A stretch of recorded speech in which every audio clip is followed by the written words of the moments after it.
So, okay, I think we're good to go now. Welcome back. Yes. Wow, It's been like a long time. It seems like. It does seem like it's a long time, and you've been gone like a week or so extra, so like 2 weeks. 2 weeks. And look what's changed. We got a new table, we got know. new stools, trying a couple of different things. Oops. I like it. You hear the stool? Yeah, and I like this. Yeah, it's supposed to it's supposed to help with that hard like puss. You know, like when you speak and you have those hard P's and B's. Yeah. And it makes that p sound in the mic. It's supposed to ease that up. Wow. We've got all sorts of light on us. It's like staring to the sun. It's a little blanking, but honestly, it's a good setup. You know what I gotta do? I gotta get some sheets. Oh, I got extra sheets. I could throw them over the birds. Oh, I've noticed you can hear the birds in the background while we play. Oh. Yeah. It's daylight there. It's still daylight, and they're like, hey, bro, we want to party. They're totally partying. The birds are party animals. They're up all night. They're up early in the morning, and they're little tiny birds. They're those lovebirds. They're cute. I like them. I like your birds. They're supposed to be adorable and all that. And mine are as stubborn as the woman that requested them in my life. And when they fly out, trying to get them back in, they go on the very highest curtain rod. Of course and I they do. get on the ladder. And I used to be able to get them, but now they're getting really good at flying. So when I go up to this curtain rod, they fly to the next one. So I have to move my little ladder, climb up to this curtain rod, and they fly back to the first one. And that wonderful game goes on for hours. Oh my god. And it's like, I'll leave you out. I'm just gonna let the dog in. I'm gonna leave you out, and you know, if you're a lovebird burrito for the dog, then that's your bad. You know, it's like Poor Spartacus. you're the one. You're the one. Spartacus is gonna have a field day. The birds are gonna suffer. You know, my dog Spartacus. He's 14, which in dog years is like 78. He's like an old man. Yeah, 14 times 7. That's 7. 4 times no. Is it 7 years for a dog year? I think so. So 4 times 7 is actually 28. So that's 7, 8, 9. That's 98 years old. He's old. And like my dog, you know, when he was a little puppy, he'd be all bouncing around, chewing on my shoes, and he'd be up by the crack of dawn, and I'd be like, dude, I hate you. Go back to bed. And now I get up in the morning, I'll exercise, take a shower, get ready for work, have a little breakfast, make some coffee. He doesn't hear a word. It's like, open the door, let's go outside, bud, I gotta go. And he's crashed out, and I have to whistle as loud as I can, like, aww, get a book, bam! And he's like, oh, I'm sorry, is that the doorbell? Poor Spartacus. Like, I think his someone's at bones the door. are all hurting. And Yeah, he's like I've actually up. have noticed that. Aww. It used to be when he was getting up, I could see in his hind legs, it took him a while to warm up. I'm starting to notice it on his front legs now. He's got the arthritis. He's got old man walks. Oh, man. He does, and I notice it more and more. It's going to be sad when you lose him. Well, you know, we'll cross that bridge when we get there, Aww. you know. So, what are we drinking? well, I've got scotch brought to you by Jeanette. For losing a wager, which I don't We'll go into this in a minute. No, I'm no. excited. I'm No. excited. No. Buchanans Deluxe. Staying to the Scotch tradition. But, you know, this is kind of... Have you had it before? no. Oh, okay. So No, this is it's new. actually new. Really? And then what I know is, like, here in the Mexican culture, it's very popular right now. They call it Buchanans. Buchanans. Wow. Ooh. I didn't even know that. I'm feeling very cultural right now. I'm like, I just got it because I was like, sure, why not? ooh, look at What is that? It's just like the little pour thing. Oh. So, maybe, I don't know. Maybe it's still... It's like, I don't know how this is supposed to work. Dude, okay. What? It's got like a little ball in there, so it's supposed to like pour slowly, but Is it stuck to the top? Okay. Oh, there we go. Oh, so look, it doesn't make a as I make a mess. It doesn't make a mess as you get there, and then once you get over the glass, it pours. There we go. There we go. Very yellow. We had a couple of scotches last week when Matt was here. We'll bring Matt back on. He was a cool guy. We had a good conversation. He was a good fill for you. But I think we would have a good talk, you know, if you were here. Yeah. But, oh wow, I don't know what I just did, but. Oh, did you break the ball? No, I didn't. I don't know. But yeah, you know. So I mean, if cool. Buchanan's ever looking to sponsor a podcast, because we love scotch on this show, And vodka. and vodka. You're sticking with vodka. I'm sticking with vodka. Your vodka tradition. This one's absolute juice. Strawberry infused. Strawberry vodka. infused. Yes. It's like girly, but it's high class girly. It's like it's like a classy girl. It's a classy girl. I'm moving now. Ooh, that smells nice, dude. I don't have my drink in a Sonic container. I know. Look at that. I think this is it. This is gonna be it. Well, the first time you had it in your Yeti container. I did, dude, and I forgot it. Legit. Yeah, this I love smells Yeti. nice though. Look, it's like a good sized container for a woman. You can it fits in my hand. It fits in your purse. It does. Oh, that's purse size.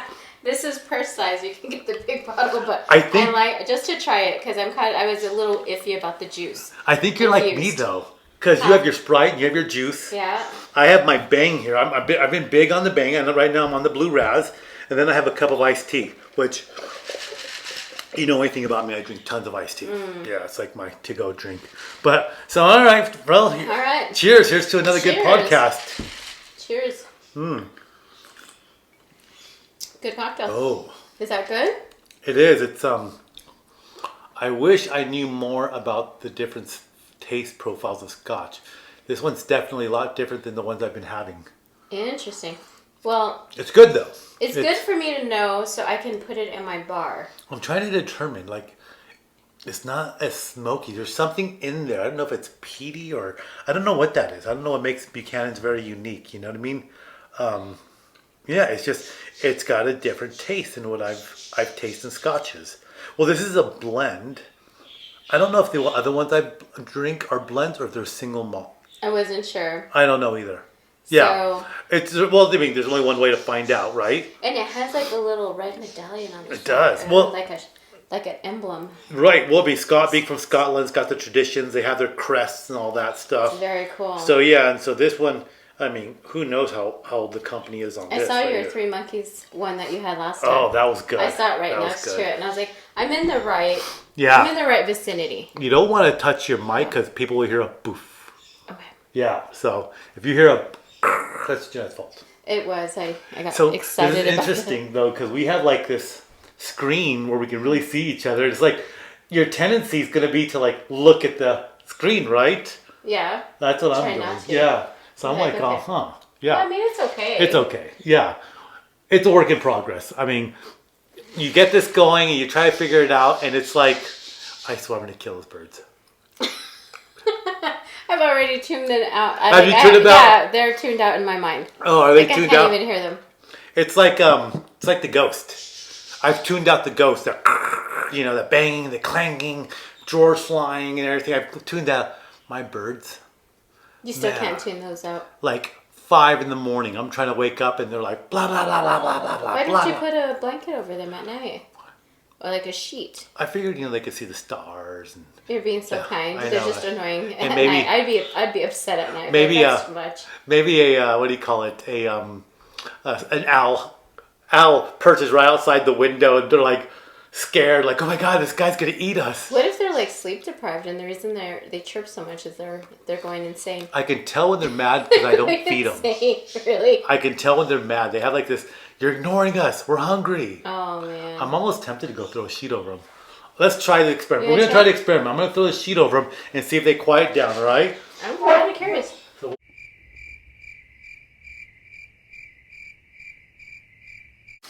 Okay, the experiment's on. The birds are covered.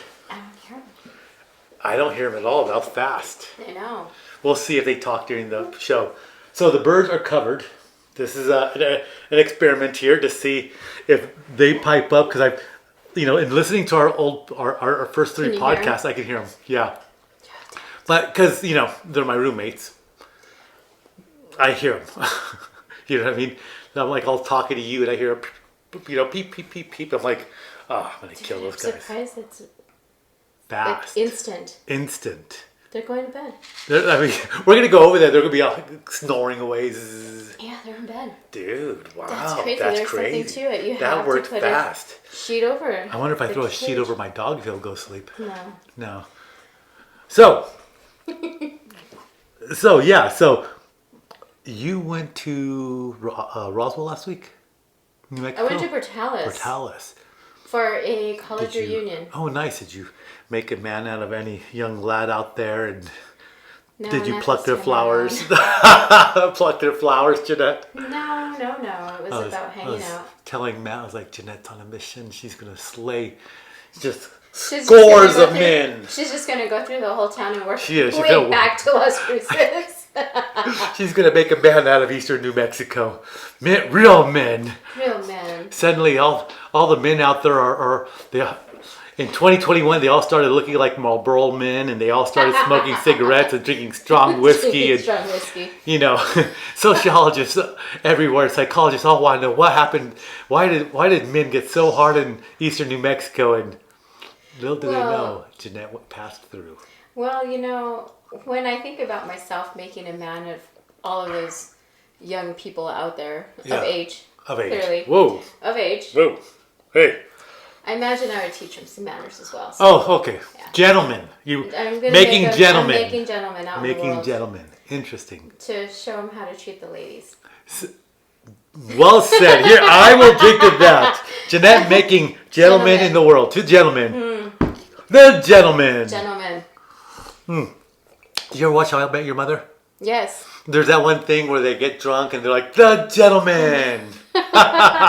Oh, I was such a big fan of when How I Met Your Mother came out. When it first came out, I was watching it all the time. Honestly, it was a really, really good show. I really liked it, but I think towards the end, it was very disappointing. Finally, It was. Season 8 was a disappointment. It's disappointing. I felt like season 8 dragged out. Do you know what I mean? I felt like season 8 really dragged out. Wasn't like the whole season, like the last season, like Right, the wedding. The Robin's and whole- Barney's wedding, actually. The whole thing was just ridiculously. And then the last drawn out. couple of episodes was about Tracy and Ed's wife. Ted's wife. Ed. We're all making it up I know, now. like the way I remember it is Santiago. Barney. I know, right? Barney. Who knows that guy? But no, yeah, it was about the wedding.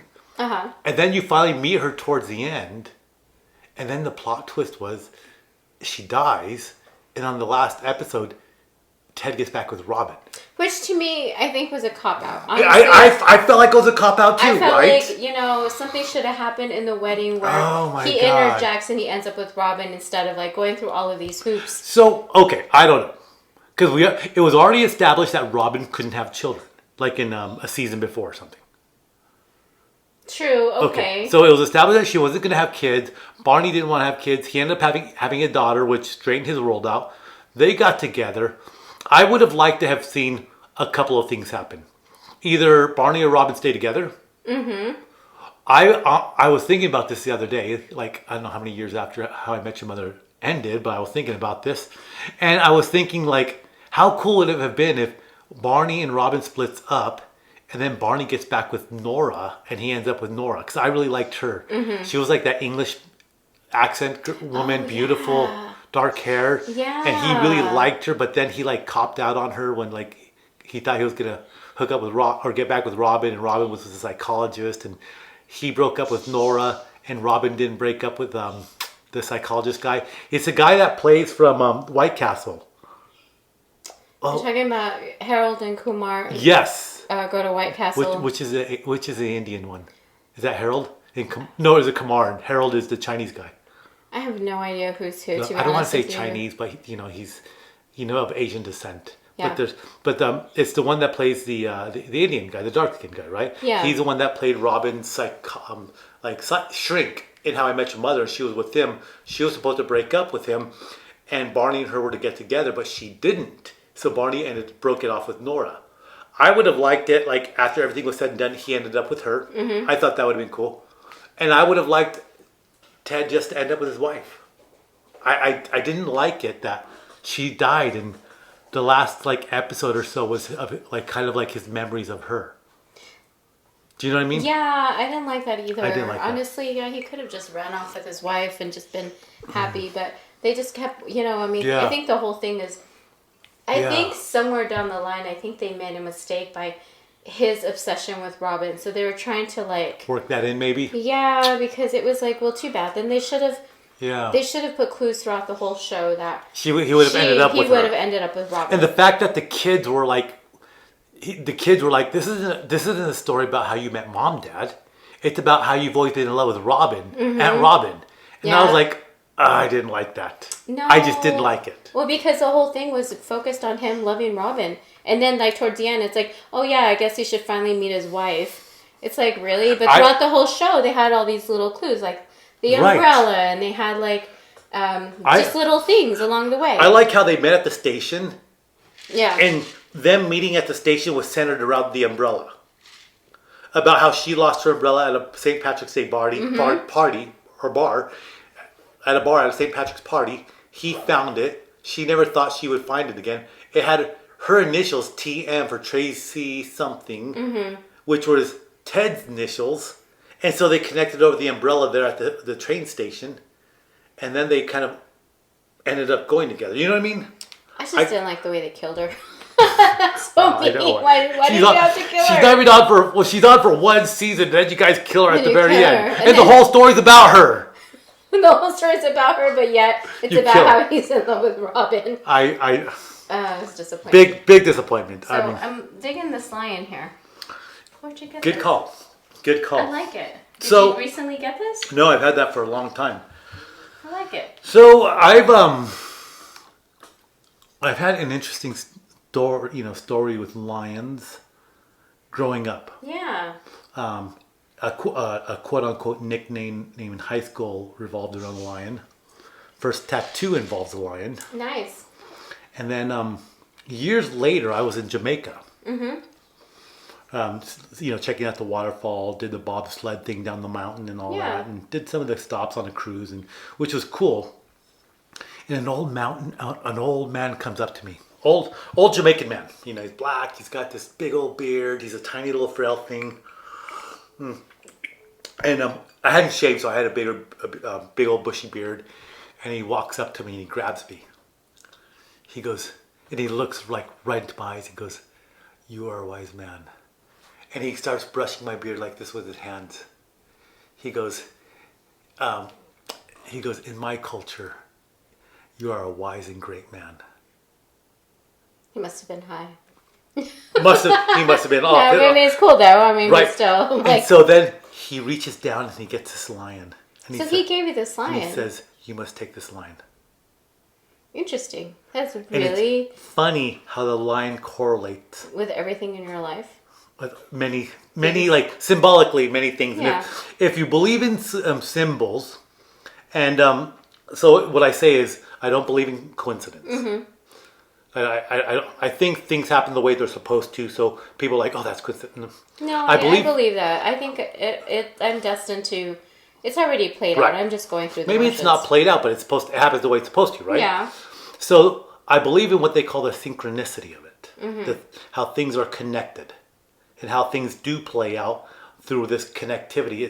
It's all synchronized together. There's a synchronicity to it all, and the lion, symbols of the lion and whatnot, kind of come up in my life a lot. Oh, that's cool. And so when I was in Jamaica, walking down this little area way. Old man comes up to me and runs his hands through my beard. He says, "You are a great and wise man." Looking me dead in the eye, and I didn't know what to say. I'm just standing there, I'm like, maybe you were a lion in your former life. Maybe. And he gives me this lion. That's cool. I like it. Yeah. It's a very cool looking lion. It is a very cool looking lion. Here's what's interesting. Lions are in Africa. I mean, I guess in the modern age you see them all over though. But somebody that's probably never been off the island before. Well, okay. I guess what I'm trying to get at is there's this collective memory. What if he's never been off the island before, but he knew what a lion was through like a collective ingrained memory that we all have, right? Kind of like we all have this. A lot of cultures have this memory of the Great Flood. Yeah. All over the world. Okay. Christianity, Native Americans, like there's just all these Gilgamesh and all this stuff. There's all these stories about, what do you call it? Like a great flood. Yeah. So I'm just thinking like, what if like certain animals are your collective memory that's ingrained in like your DNA from long ago.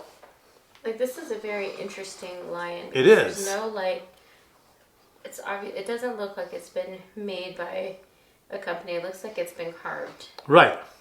Like, seriously. I mean, the hair looks really hand carved. It looks really rough, right? Totally. Everything here has a story. Everything has a story. But the lion. And so I've had that lion for many years, and it's always come with me wherever I've gone. That's very cool. Yeah. I like it. Right? So yeah, I added them to our set there. I like it. But kind of interesting, right? Yeah, we need to name the dog. Yeah, then okay. So there's this man named Mike. I won't say his last name, but an old Italian man. Mm-hmm. You know, he was a volunteer for Senior Olympics, and he did always involved in the community. You know, he always had a job with like in the public. You know, he did something with the universities in California, and him and his wife. They've had all sorts of great jobs. They always helping people, always very active. And you know, in one of the businesses that I was managing, they needed office space, so I gave them office space for free, so they could run their senior services that they had. And I got to know him very well. And he was a big man, even as an old man. He was like still this taller than me. And he was a big man, and you know, he had that big he kind of had like that old man but a large man gait when he walked, you know, kind of came in. Always was in a good mood and always had a smile. And even as an old man, he had a great big voice. And he'd get there before I would, you know, he'd make coffee for everybody. And he always had nice, and my staff loved him because he always had great things to say, and people just appreciated him. And, you know, we just had lots of talks. He used to like to go to CC's Pizza and have pizza. That was his thing. For some reason, he loved CC's Pizza. But he'd always tell me, man, you're busy. And man, you do a lot. And man, you're running here and there. You just don't stop. And I was like, well, you know, it's the nature of what I do. You know, I've got to keep going. And he goes, no, you really go. And I was like, well, thank you. And he could tell when I was having a bad day or something like that. So one day, he brings this dog. And he goes... He told me the story behind it, but I just don't remember the story. But what he said was, you know, when you're having a bad day, I want you to look at that dog, and I just want you to say, piss on it. Oh, well, I mean, and hence the dog pissing. The dog has his leg propped up like he's, you know, peeing on you, Jeanette. He's peeing on you. Yeah. And I'll never forget that guy. He gave me on it. I love it. I have a binder here somewhere. There you go. And in that binder is like a collection of sayings that he's quotes and all sorts of stuff that he collected his whole life. Oh, that's cool. And he gave it to me. Oh. Yeah, and every now and then I'll crack it open and I'll read a page or two out of there. And just one of those kind of people that you meet for a short period of your life, but that you'll never forget. So I read a quote once, and I wish I could think of who the person that penned this was. It's not my saying, and it's not an original saying, but I think it's very profound.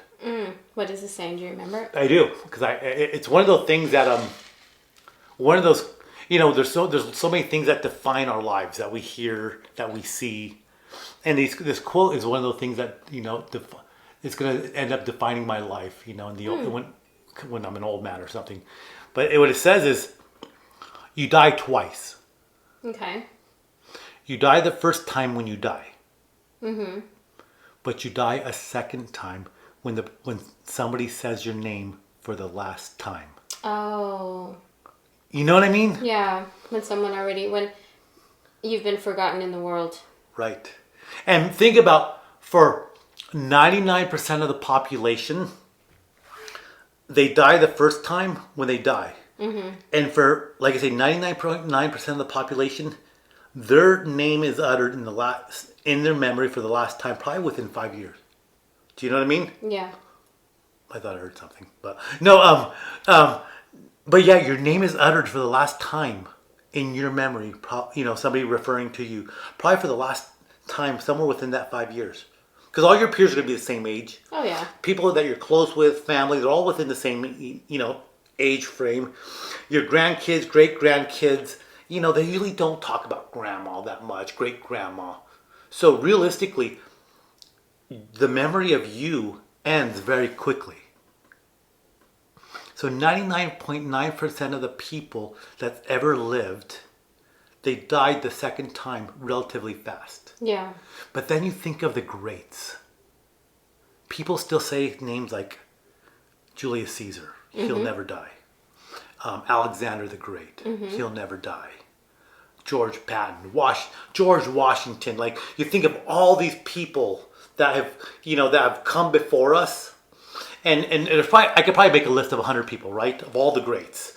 Genghis Khan and you have the generals from World War II, Ike, and the presidents, Truman.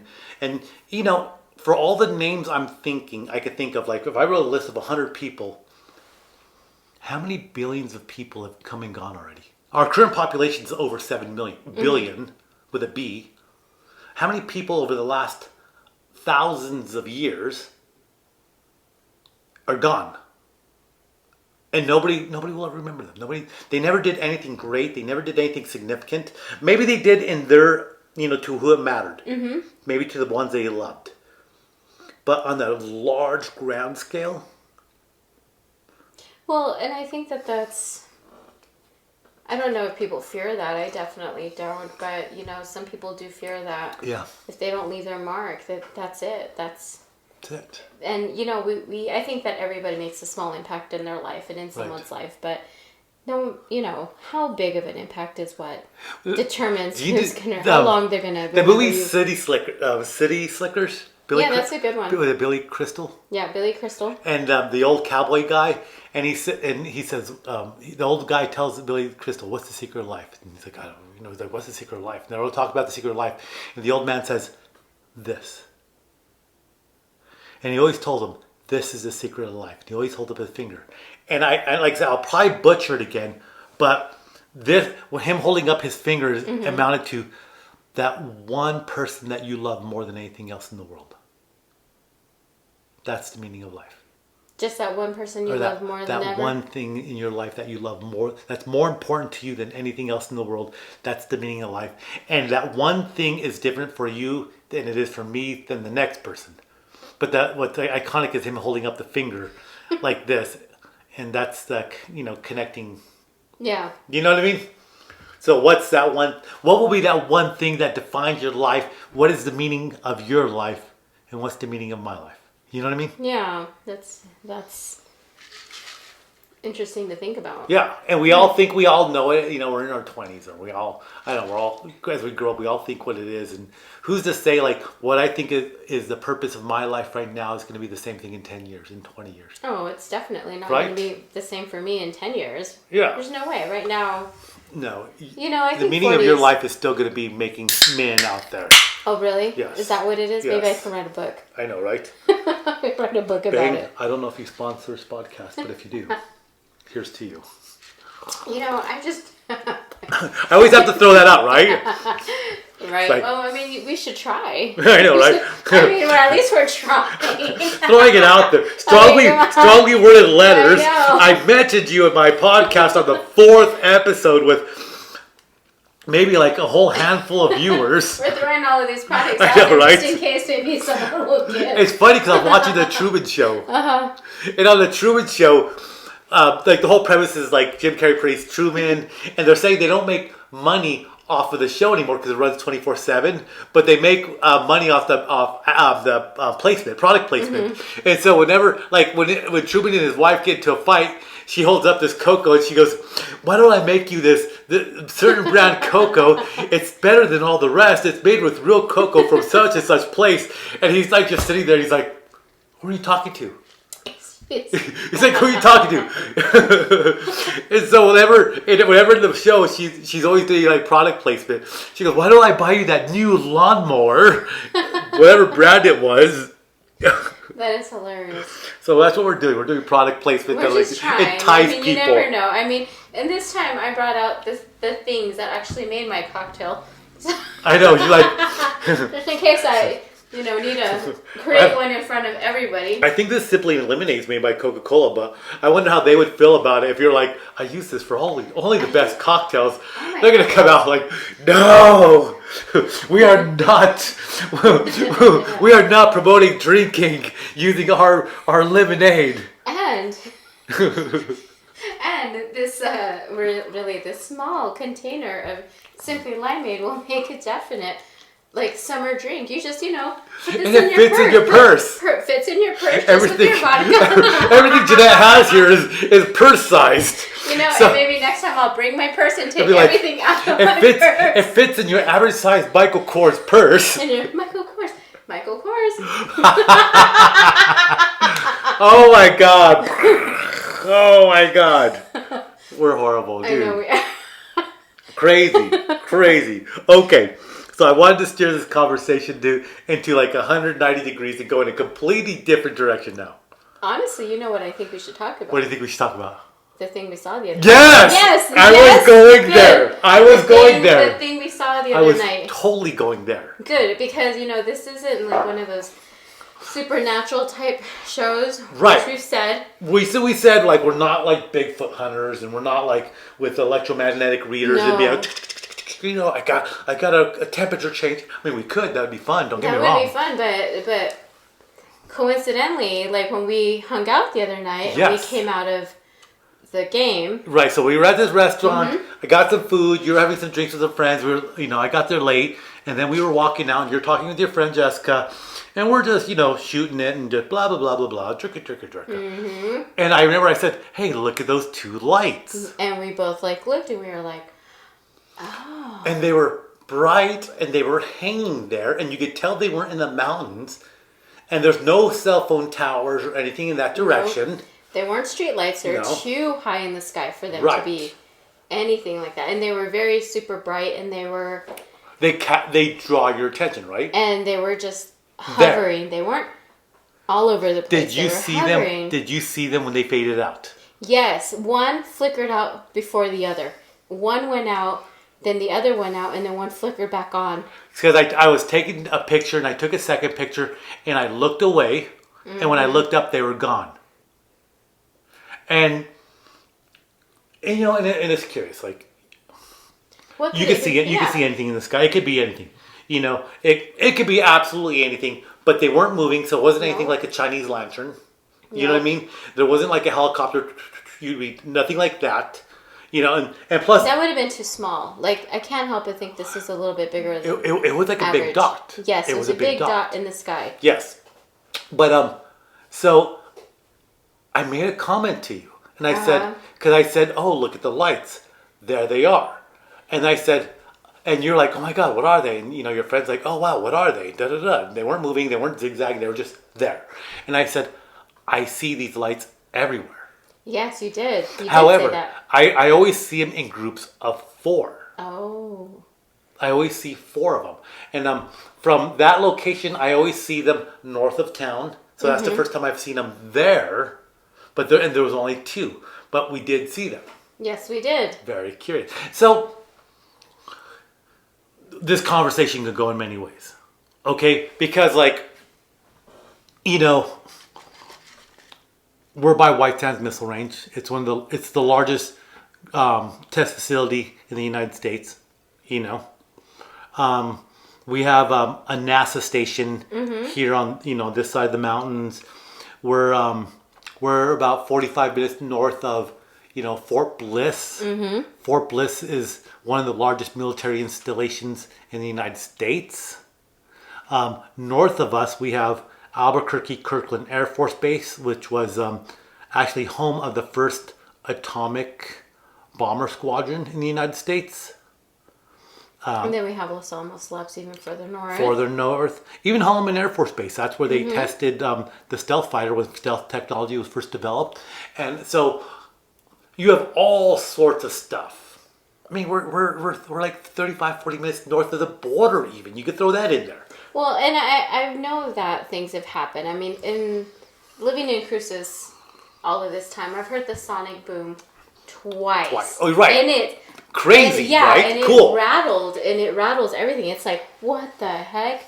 Right. Everything shakes, and then you hear like a boom. Like it Right. just goes It's loud. faster than So, what's crazy is speed of sound. you don't hear anything. Do you know what I mean? You don't hear anything. You don't see a definite shape, but those lights are just there. And they're so abnormal where they're at in the sky. They're just so out of place that your attention is just drawn to them, right? Mm-hmm. And you're like, oh my God, what is it? It was obviously just hanging. They were just hanging over there. this city, over just like the little like plateau type. Right. They're just wild. there. Yeah. Like I say, you don't see a shape, you don't see anything, but they're just out of place. Mm-hmm. And they're bright. They were bright too. They weren't like the helicopters has their beacon lights. And you can see when it's a helicopter. I've seen helicopters in the sky, and I know what it looks like. I know. I've seen a helicopter with a spotlight. Yes. And you can see a different. So it's just it's just very interesting. Yeah. And so I've really thought about that a lot this week. Like what it was, what it could have been. What it was, what it could be. Somebody that's a believer and somebody that's not a believer. Do you know what I mean? Yeah. And I thought about like, how do you frame what we saw to both sides of the argument? Okay. Well, and then I think the only thing you can do is confirm what you think you believe or what you think you know. Like you can try to like eliminate like, okay, was it a plane? Was it a helicopter? Right. Could it be a hot air balloon? Could it be like what else could be that big? Right. I mean, I was thinking like lights, cell tower lights. I mean, you're thinking of something that would like a beacon of some sort. Right. But, you know. So, okay, if we take the stance of somebody that does not believe in aliens, and usually somebody that does not believe in aliens doesn't believe in a lot of stuff. They don't believe in Bigfoot. They don't believe in ghosts. It kind of goes hand in hand, right? They just don't believe. Be slick to make a cocktail too. Oh my! Show people how. You're seeing this happen live. Jeanette's all here with her shaker. Dude, I know, right? You can totally buy a cup of ice from the gas station. What is going on here? I know, dude. I like this crushed ice. So, in the terms of somebody that doesn't believe in it, they're like, it has to be something terrestrial. It can't be. You guys saw something, an anomaly. That was weird. Swamp gas. Yep. Okay. I was thinking, in terms of science, you have to be able to prove what it is, right? It is this. Like, I know it's this because I heard the sound of the helicopter blades, or I saw an outline, or something. You're like, somebody that doesn't believe is like, you saw something, but you just didn't know what it was. But then, to somebody that believes in it, they're going to say, no, you saw an alien technology. Obviously, it's not of this earth. Lights aren't usually there. There aren't like cell phone towers. There aren't anything there, right? And in trying to come up with an argument from both sides of the equation, you know what I realized? That I'm not smart enough. I'm definitely not smart enough to think that something new didn't come out. To argue for it or against it. Do you know what I mean? Because, like, to argue against it, I know you're like, product placement. Like, to be able to argue that it's terrestrial, you have to have, like, I don't know, you have to be able to prove that it's terrestrial. Mm-hmm. Which, I don't know which all is out there. Between the military, between the border, I don't know. There's a lot of customs, a lot of Homeland Security in this area, all the military bases. I don't know what exists in the realm of like the military that they could have been testing anything. They could have been doing anything. They could have been shooting missiles, because they always shoot missiles out there. They always do all sorts of stuff. I don't know what was going on at that time that I was not aware of. Right? Do you know what I mean? No, I do. And I think that's cool that you brought that up, because if you're thinking like this, which I think anybody who has, wants to rationalize what they're seeing, right, they could almost it could possibly just, putting it out there, it could be an alien and we would not even know it. Right. Because we think we give our government too much credit, Too mu- thinking that they have And all of that's- this technology, so we're just being passive And about it. it's funny and then 'cause there could that's- actually be a real threat, and we're just like, oh, well, you know what? You know, And that's I don't funny. know That's where I was technology. gonna. That's the next place I was gonna go. I'm not smart enough to know from a human perspective in the United States, surrounded by military bases, Yeah. to know what it was. But on the flip side, if somebody says it is alien technology and it is aliens and all that, again, I'm not smart enough to know what that would look like, We're so how gonna to get test abducted. for it. We're gonna get I know we're abducted gonna get first. abducted, right? Maybe we've already been. I know, right? Our memories have been wiped. Oh my gosh. We're not going to open up that can of worms. No, but that'd be interesting. We'd be the first ones to go. I know, Because right? we would be like- We saw it. We got it on. We got pictures. I know, right? We're like, Bum, bum. oh, What happened bum, to bum, Jeanette and Mark? They're gone. They got Yeah. abducted live on camera. Well, we wouldn't even. Oh my gosh. Of course, So- that would happen. My big takeaway from this was realizing that when you see something that's unexplainable, we have our bias about us that's gonna, which and our bias based on our experience is gonna say like yes, it is aliens, no, it is not aliens, or yes, it was extraterrestrial, no, it was based on our bias, how we grew up, the way we think, and all that. But for me, the bigger takeaway is between you and I and probably majority of the people, we're not smart enough to know either way. Because if That's you think true. about it, I mean, I always rationalize it in the sense of how big the universe is, and I always tell people, you just don't know how big the universe is. And it's naive to think It's- that. I mean, it's very huge. naive to think that we're the only ones. Come on. I mean, I think the universe is so big that people can't comprehend it outside of our little sphere of this little town, our family, our friends, right? Absolutely. And I think, but on the flip side, to say that it's not that easy is very naive. Also, it's like naive both ends of the spectrum. We're not smart enough to say that, hey, this technology could exist. That a civilization from 100 light years away suddenly showed up here and they picked our planet. How they got here, we don't know. We don't know how that technology will exist. We don't know what they will look like. We don't know anything about that.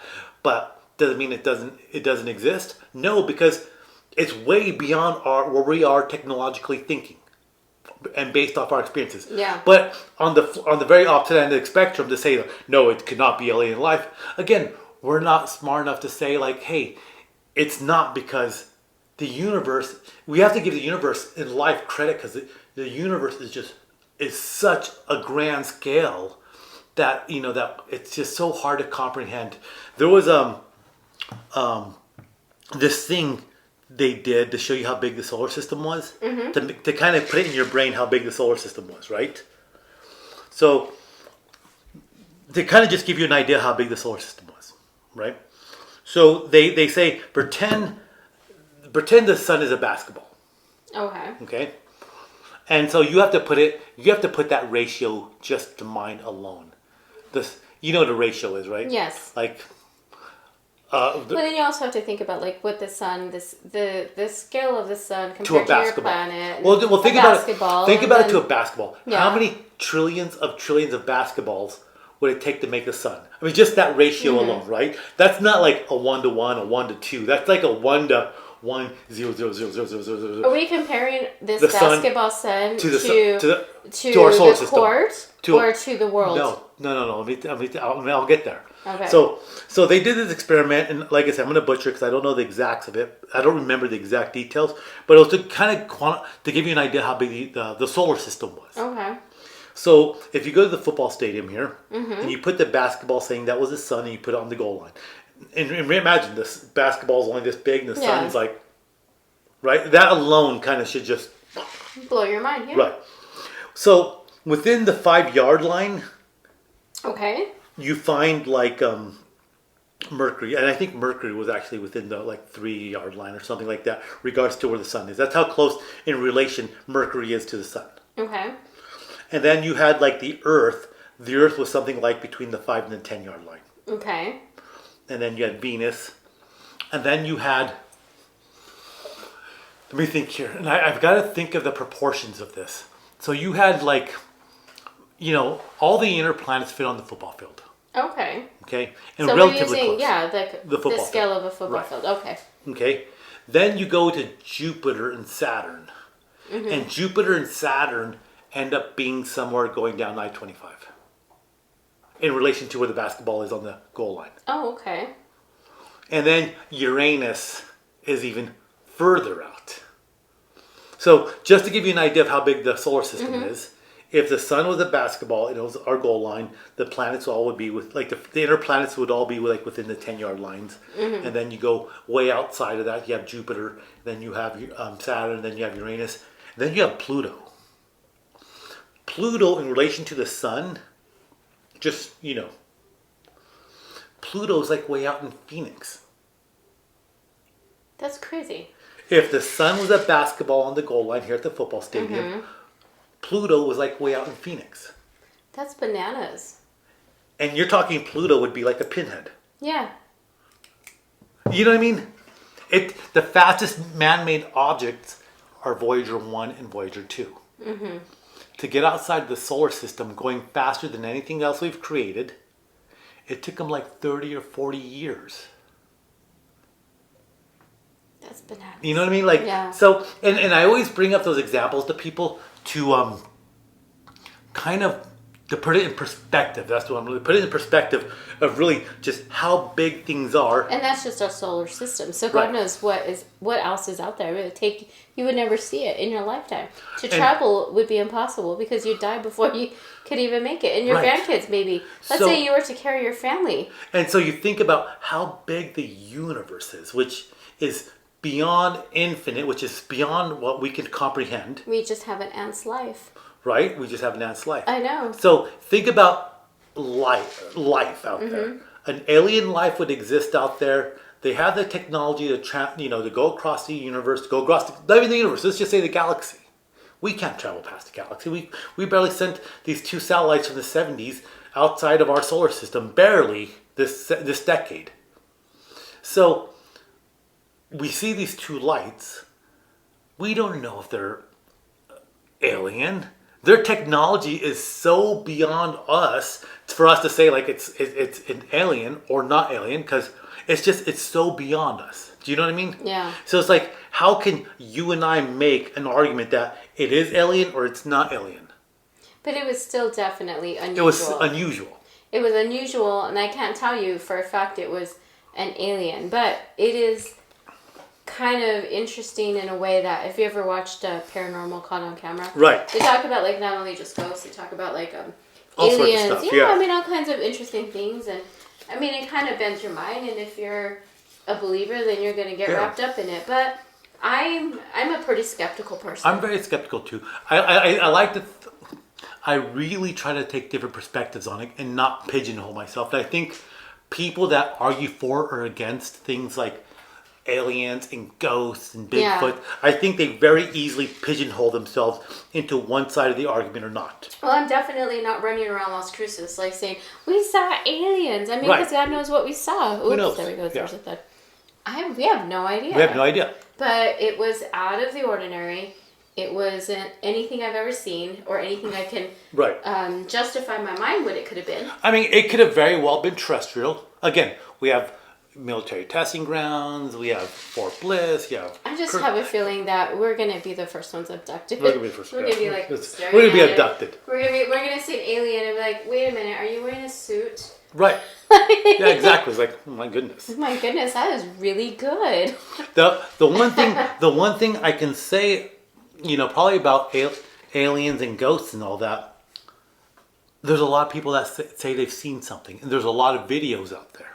And and it's kind of cool too. You're right. Technology is everywhere. We have phones. Right. I mean, there's dash cameras. The Ring doorbell catches all kinds of crazy stuff. Oh yeah, I've seen like a ghost image walk in front of those doorbell cameras, and it's very clear. You can see a man walking in front of it, but you can very clearly see through it. Mm-hmm. And again, you know what? Just because I don't have the ability to go out there, measure it, touch it, do a very scientific examination of it, doesn't mean it doesn't exist. Because again, if it's a ghost or something, or if it's an alien technology or something, it may very well be that those levels of life are outside our our technology and our knowledge to be able to measure it in a scientific manner. And just because we can't measure it in a scientific manner doesn't mean it doesn't exist. Do you know what I mean? Yeah, and the thing about that stuff happening, like in front of the Ring doorbell. Mm-hmm. I mean, our eyes, we can say we saw something, and we can still question our insanity or our eyes. Yeah. Like, are your eyes failing? I mean, then, of course, there's our minds, and then we start to have doubt. But with something being caught on the Ring doorbell, right. It's either black or white.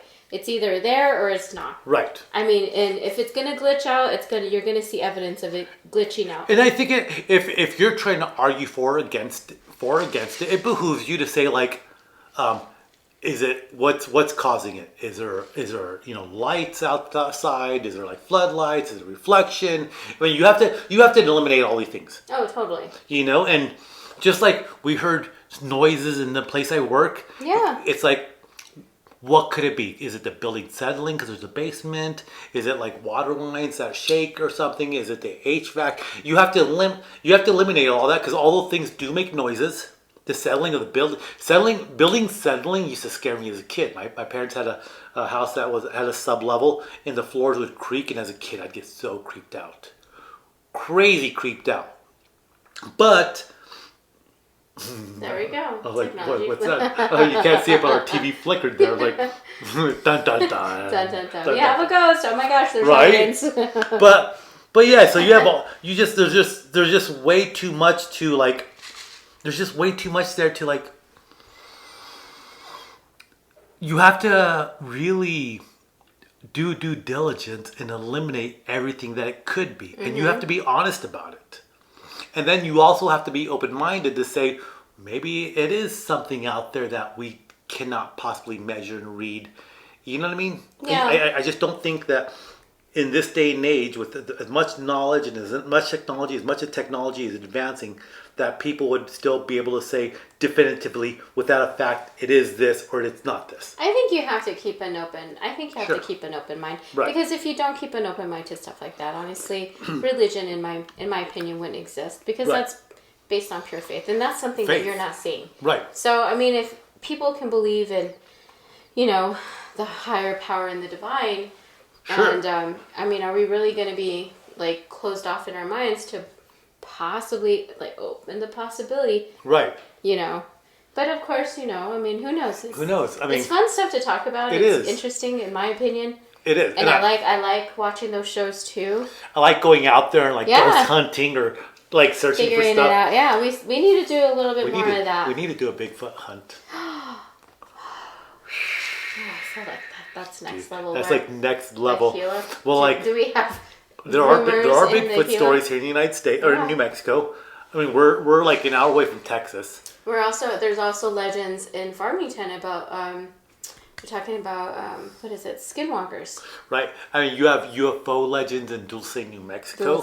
Dulce, New Mexico, like this, the legend is like a underground space or alien base that worked with humans. Mm-hmm. Like New Mexico has a lot of legends. There's like the legends of the Roswell. Then you have Aztec, New Mexico, the alien armada that came, to attack the United States. And I mean, Socorro, New Mexico. Socorro. That's where one of the first alien sites that they actually had empirical evidence where they were able to measure when if an alien craft comes down. And I say this, but if an alien craft lands, there would be like landing pads. Like like you see in Star Wars, the little feet come out, and when the ship comes down, and there's little feet that kind of like there was like little indentations of the ground that they were measured there, and that's one of the first times that they were actually ever to measure that. So it's one of the first cases of actual empirical evidence left that they measured. Right. So yeah, there's actually like a lot in New Mexico. Then Texas. I think, I don't want to say Texas is a black hole, but Texas is so big. I mean, it takes a day to drive across Texas. Texas is a huge state. It's bigger than most countries. I mean, yeah, it's bigger. In Europe. Like France is a third the size of Texas. Like Texas is humongous. I mean, everything's bigger than Texas. Well, Texas is big. So you can go into Texas and there's so many stories, so many legends. You have the Cherokee Indians their stories. I was reading an article this weekend about 2 sightings of the Llorona in Texas. You're kidding. No. Okay, go back to that. That's interesting. No, and they apparently they have like a picture of a white figure. La Llorona It's like in Laredo or something, because it has to do with the Rio, the river. The Rio Grande. Right, which there's legends of the Rio Llorona Grande, like, all over. It's everywhere. Yeah, all over New Mexico. There's legends of La Llorona. Yeah. You know, so it's not really just a New Mexican thing. The Alamo. Oh yeah. I mean, there's so many ghost stories from the Alamo, like so many, and you know, a place where guys were brutally killed fighting for Texas, fighting for something they fought for, but it was a brutal battle. I've been there once, and it's definitely something everyone should go do. It's actually pretty cool. What's curious is, and I gotta adjust my stool here. There we go. So most of us were, well, I guess if you're older, you were raised with the Disney version of the Alamo. Oh, you're talking about like the Davy Crockett. With John Wayne, Davy Crockett. Remember the song, Davy Crockett? Yeah. The coonskin hat and, you know. So that was like a very cleaned up version of the Alamo. Mm-hmm. I do like the last iteration of the Alamo that came out with Billy Bob Thornton playing Davy Crockett. Oh, which one was I? haven't seen that. It's called the Alamo, I believe. Really? Why haven't I seen this? Because I forget. And it's a very... I forget. It's a very, like, dreary Alamo. It shows the guys just waiting, not doing anything. He plays the fiddle, the violin. But it shows a part... During the fighting, it shows, like, the part where the barracks... There's a barracks that's facing, like, one, you know, I don't know if it's the west or the east side wall, you know, but... And it shows like they were digging a trench in there to fight in. And then when the Mexicans came in, there was like a lot of hand-to-hand fighting. And that's very brutal. Yeah, I know. When you think about like the history of like the way war was done and like even like the Civil War, where you're out in a field and you're just like basically just shooting each other just like... Like, quite literally, I mean, it takes a lot of freaking... It takes a pair. It takes a pair, yeah, for sure, because... First of all, you don't even know the person, but yeah, that is your enemy, and it's either him or you because they're not going to back down. You're marching 100 or 200 yards, open ground, guy next to you holding your gun, and usually you came from the same towns and all that. Your regiments were all people you knew, family and all that. So you're marching out there. You didn't want to be the one that ran. And then if you got across the field and shot... Then there'd be the bayonet charge to the line, and at which point you're fighting with a knife at the end of a stick. Yeah, basically like you're shooting hand to hand, like knifing it. Right. I mean, I don't know. I mean, is it? We don't give enough credit to those old battles. I know, and it's very brutal, and it's like, do you go in it with hate in your heart, or you just go in it? It's like it's either him or me, and how committed are you to the cause? Right. And those are my questions. Like really. Right. Like when you're like facing death, I mean, there has to be like... Because during World War One, it crazy. changed. It didn't. I mean, it's still brutal, but you start seeing war change in World War One because once they're running across the fields, you have the bombs, you know, the artillery firing. So a lot of people are killed before they even get to the other side. You have machine guns that mows men down. So you start seeing this killing from a distance that didn't exist a lot before. Which in a way you'd probably kill more. Right. And I mean, I don't know. Honestly, I have zero idea about the way wars work, but I mean, you would honestly like you're killing more, it probably becomes a little bit more desensitized because when you're actually going to war, when you're doing hand-to-hand combat, I would think that you're like making eye contact with the guy you're going to kill. You're going to come back. You're talking about PTSD. I know. Now, I mean, people, yes, have PTSD, but can you imagine back then? In World War One, guys were executed for shell shock. Holy cow. They wouldn't want to fight. They would cower down. They're going through shell shock. They'd be arrested and court-martialed, and they put in front of a firing squad for cowardice. Now we know it. Now we call it PTSD, and it's known as PTSD. But back then, it was like, you're being a coward. Arrest this man. I was just watching a movie by Kubiak. Got Clockwork Orange. Oh, I have to say, is it Kubrick? Stanley Kubrick. Stanley Kubrick. Yeah. He made a World War One movie like in the 60s or 70s. And it had to do with the futility of war during World War One. And he chose to do it in black and white, where you had this crazy French general said, "No, the men are being cowards, and they can do it. And you're gonna have like 10% losses going across the field into artillery. You're gonna have another 5% to our fire that are gonna die, and you're gonna lose another 10% there when you make contact with the enemy. But you'll still have 60% of your soldiers, and you should take the hill." And like. They ordered the men to cross. It had Michael Douglas, Kirk Douglas's father. Yeah. And so they all go to war, and they're all fighting, and it was kind of an interesting movie because he shows he specifically wanted to show how ludicrous and futile it was, and how crazy the generals were back then. Like in the sense that they were like, the general's like, "Oh, the men are being cowards. You'll rally them, and you'll run across the field, and they'll get courage, and they'll do their job." And and there was one guy that was shell shocked, and the general said, "Oh, that's nonsense. He's just being a coward." And Can you imagine? Yeah. I mean, yeah, I can see how you could be shell shocked, but can you imagine you reach a point in your mind where you're just like, you rip that Band-Aid so hard. I couldn't imagine. And then you don't even know like anymore what, because I think that when you cross a certain line, you're never going to come back. You see There's men no way. blown apart. It is awful.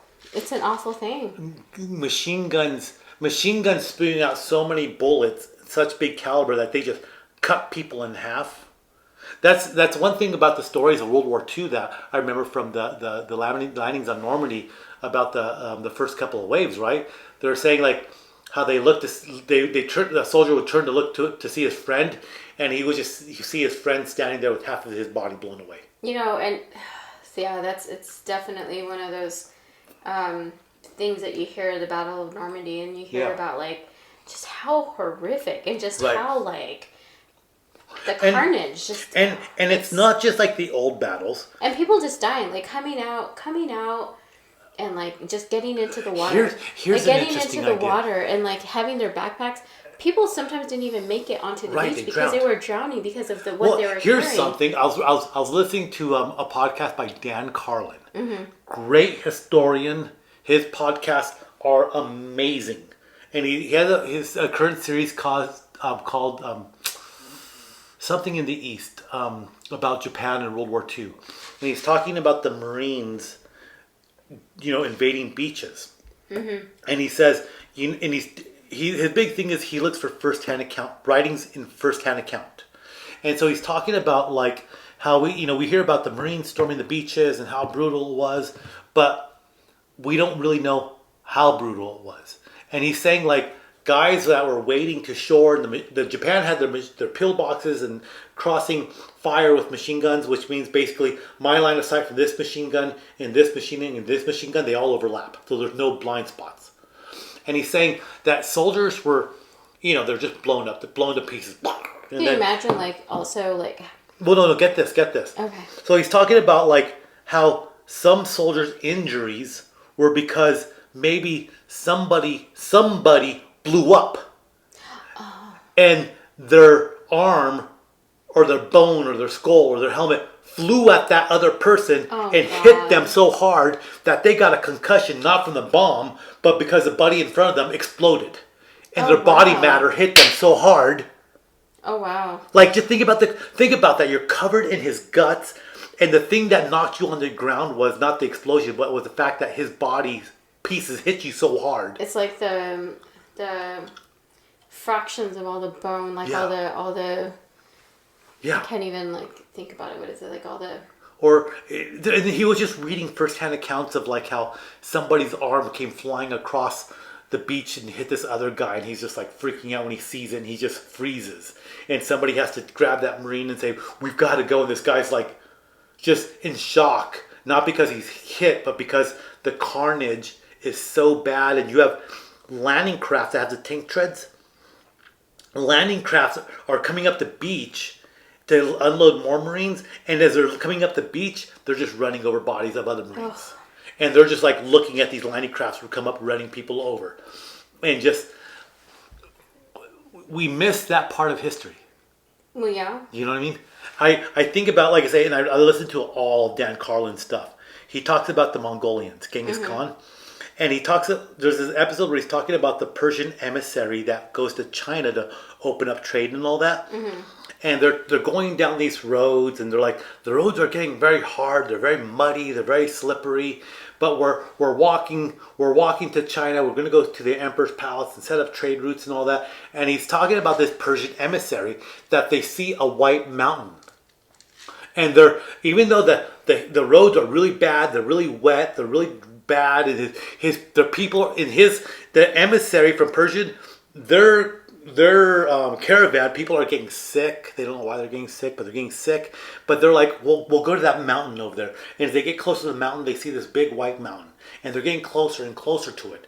And what they realize once they get to the base of this mountain is that the mountain isn't a mountain. It's actually a stack of human bones that are so big that it's like the size of a mountain, from the Mongolians killing so many Chinese.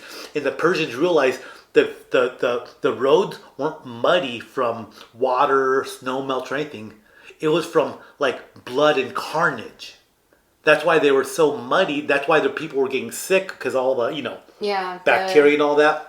Yeah. And this Persian emissary gets there, and they see this mountain of bones, and they're like, "We're going back. No, thank you. No, thank you." Yeah. Right. Yeah. But we talk about history, and we talk about like the good war and like the forgotten war, and we forget World War I and the Civil War, and we talk about numbers, but the further we get away from it, the cleaner the history of it gets. Do you know what I mean? And if you think about Genghis Khan is attributed to the Silk Road, opening up the east to the west. Cultures communicating. He did a lot of stuff for the world, right? Written language, code of laws. People could travel his trade routes, and they could be safe because the Mongolians ruled it with an iron fist. But the Mongolians conquered and slaughtered more people. They say the Mongolians killed so much people that they actually, the carbon footprint of the world was lightened because so many people were killed. Oh, wow. Do you know what I mean? That's intense. That's intense. And that is super intense. That's super intense. And that's like... And here's the thing. Let's think about this. Let me just take it another step. They killed so many people that the carbon offset diminished, but it was all done by hand. Do you know what I mean? Yeah. They didn't have guns. They didn't have cannons. They didn't have any of this. They had big old Mongolian swords just doing and recurves. That's it. And when they conquered Baghdad, they said Baghdad never fully recovered from the Mongolian invasion, not until present day. Oh, wow. That they went in there and they killed everybody. But you had a force of only like 20,000 Mongolians, because Genghis Khan sent Ubadai to go follow this, I forget who it was, somebody that betrayed Genghis Khan. So he sent only a fraction of his force, which was like only 20,000 guys on horseback to chase him. And whatever town they came across, they just, either you bowed down to Genghis Khan or they slaughtered you. And so you had 20,000 people come up to a city of hundreds of thousands. And when the city gave up and they capitulated, they would kill everybody. And the way they would do it is like, all right, Jeanette, you are responsible for killing these 20 people. Mark, you're responsible for killing these 20 people. You're responsible. So 20,000 people had to kill like 20 people each, which would be the equivalent of 400,000 people. Wow. And they had a very methodical way of doing that. And to prove that you killed your 20 people, you had to bring a little sack with either 20 noses or 20 ears or something to show that you killed your 20 people. Oh, wow. And that's how they killed millions upon millions of people by hand. That's bananas. That is very evil. Yeah. It's crazy. And then thinking about that's like world, that's world history. It's like and then we're talking about the history of PTSD. I know, and then we're talking about the battles that happen here in the States, the things that Texans have seen in just their state of Texas. Like we're talking about yeah, absolutely. The Alamo, that is just scary history right there. We're talking about the Alamo, which had 100 and how many soldiers in there? I don't even know. Honestly, I'm curious. Man, this is what I gotta do. I have a laptop. I have to have my laptop here. I think I'm gonna start bringing my laptop here so we know. Oh, Because laptop, or we need to bring a tablet or something like it. well, we got the tablet there, but I'm just gonna type in the Alamo. There was the Alamo with Billy Bob Thornton, which I think was really good because it's much more dreary and it's not very pretty. Yeah. But and I like stories like that, not in the sense that I want to watch violence, but I want it to be a little bit more real too. I don't want it to be like butterflies and I mean, it needs to be real too. The Alamo, the Battle of the Alamo was 1836. That's almost exactly 200 years ago. It's like 190 years ago now. It's not that much. It's really not that. It's like a couple of lifetimes. 13-day siege. I'm just trying to get the numbers because I think the Alamo is bad. So there's approximately meaning roughly 1,500 Mexicans. And the Texans were reinforced by fewer than 100 men because, so, I don't know. I don't know. I'm trying to look for a number. You know what I mean? David Crockett. Talking about the 1960 David Crockett and John Wayne. But I definitely don't want any more of that. There's roughly 100 Texans there, roughly, give or take. I just don't know the exact number, and I think by the time I find it, that's what I'm gonna do. I'm gonna have a laptop here next time, so I think I can type faster. Yeah. And so I think that's what we'll do. We could try to fact check ourselves a little bit faster while we're doing that. So I think that might be a good idea, but. So 1,500 Mexicans, another against 100 and some odd Texans. You know what I mean? It's kind of small compared to like big things in history. Yeah. But nevertheless, not less brutal. It's still very brutal. It's still very hand to hand and if you think about the majority of the world still, the Middle East, the Amazon, Asia, deep Siberia, I think there's still a lot of violence like that. We just don't hear about it. Do you know what I mean? No, yeah. Totally. Yeah.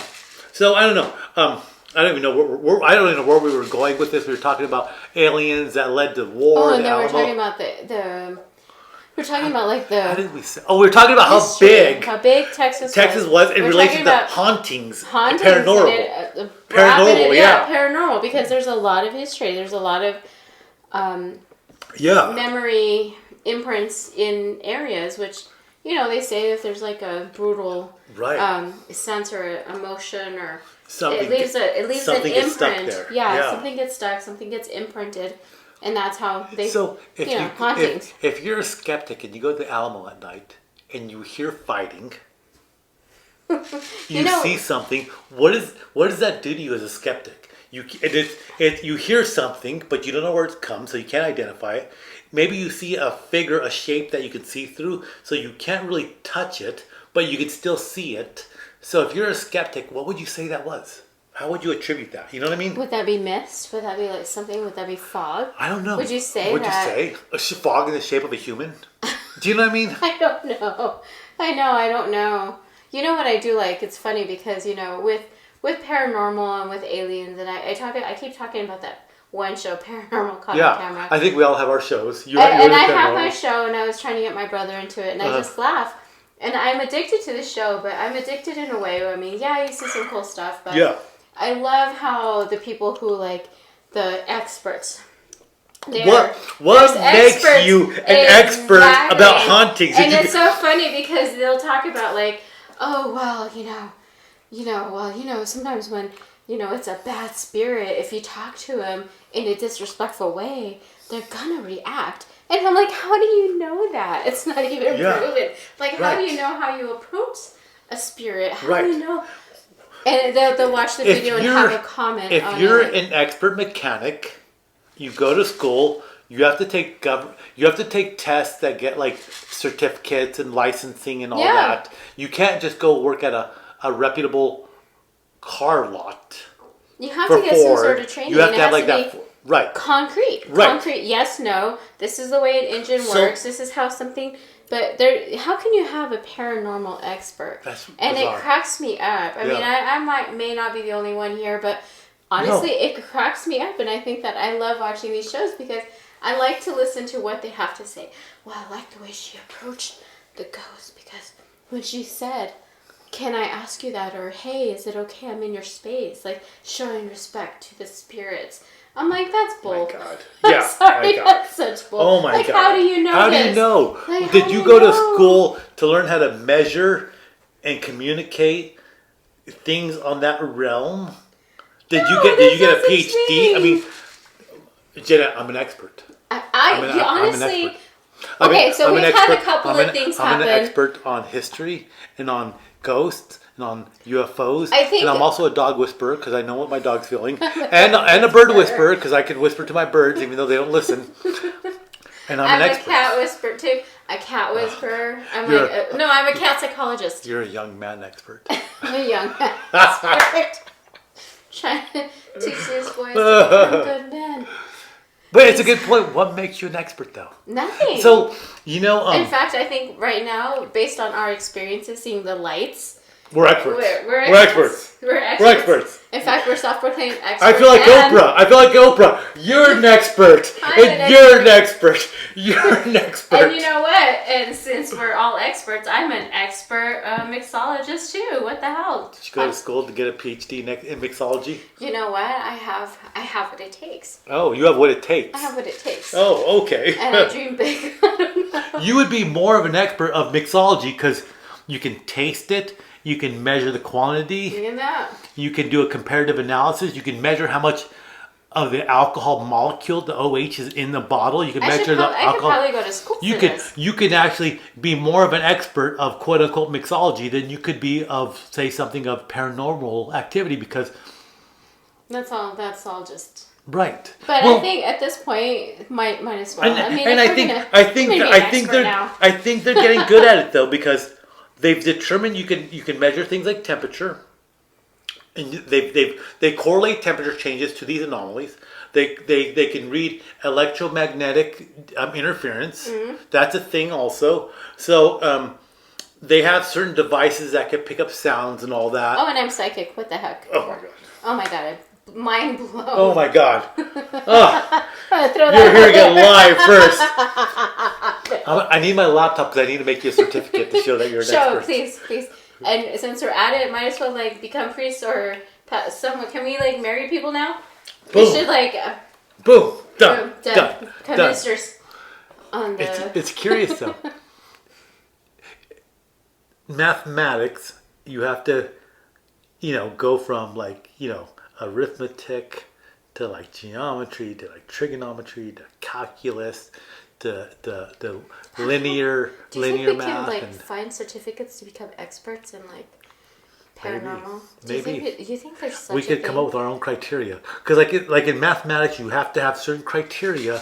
Then when you become your PhD you're doing crazy math that you can show your work, you can show what you're looking for and all that stuff. So I'm sure we can come up with our own criteria for paranormalism, and we can have our own branch of study for paranormalism. I kind of want to look this up. Jeanette, we're gonna make you a professional in this. Honestly, I think that we should just do it right now. I mean, we should since we're doing a podcast and supposedly we're gonna call you the paranormal expert. So it's gonna be, your name, Jeanette, with a comma, PE for paranormal expert. PE. Yes. So people have an MBA or they have PhD for you're gonna be PE. Paranormal expert. Yeah. And you know what? Why not? What the heck? PhD means a doctor of philosophy. So can we put a doctor of paranormal activity? We could have a PAD. That's your initials. PAD. We just made that up. That's cool. Hey, we should just let's think bigger than that. Let's just actually come up with I'm going to give you a YMD. Jeanette YMD. A doctorate of young men. Young men. Oh my goodness, this is getting really funny. It's getting deep. It's getting deep. Super deep. It's getting super deep. So where are we at? I don't even know. But it was good. It was good though. You know what I mean? It's fun. Yeah. It's totally fun. God, all over the spectrum. But yeah, we saw lights in the sky. Yeah. Yeah. Yeah. That was cool. That was cool. It was cool. I'm not gonna lie. Even if it ended up being something really dumb a balloon. I can say for certainty. I used to drive a lot all over New Mexico at night, and I like to drive at night because when you drive all over New Mexico, open skies. And it's beautiful. There's no one on the road. Right, when it's dark. It is super clear. It's super clear. I can say with certainty that I've seen lights. I don't know what they are out there. When you drive enough times at night, you see things that you can't explain. You see lights in the horizon. You could, on any given night, you could stare at the sky and you see little things moving. Yeah. And you're like, is that a satellite? You can see falling stars. You can see tons of falling stars. I love seeing the falling stars. But like I say, I'm not in a position to say like that's a UFO.